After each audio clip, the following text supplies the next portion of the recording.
সাধারণ সম্পাদক জনাব ইকবাল হোসেন। আওয়ামী লীগ জনগণকে ছুঁড়ে ফেলে দিয়েছিল, দেশে কোনো গণতন্ত্র ছিল না বলে মন্তব্য করেছেন বিএনপির যুগ্ম মহাসচিব ও নরসিংদী জেলা বিএনপির আহ্বায়ক খায়রুল কবির খোকন। রবিবার বিকেলে শেখেরচর ধূমকেতু মাঠে শিলমান্দি ইউনিয়ন ৭ ও ৮ নং ওয়ার্ড বিএনপির আয়োজিত আলোচনা সভা, দোয়া ও ইফতার মাহফিলে প্রধান অতিথির বক্তব্যে এসব কথা বলেন তিনি।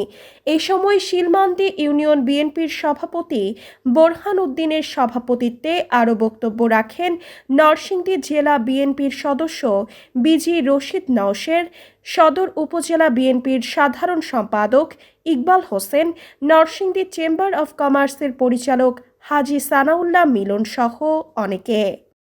জনগণকে তারা ছুড়ে ফেলে দিয়েছিল।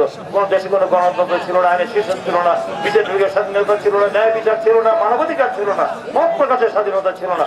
দেশে কেমন গণতান্ত্রিক লেভেল থেকে ভয়ঙ্কর ভয়াবহ স্বৈরশাসন ছিল।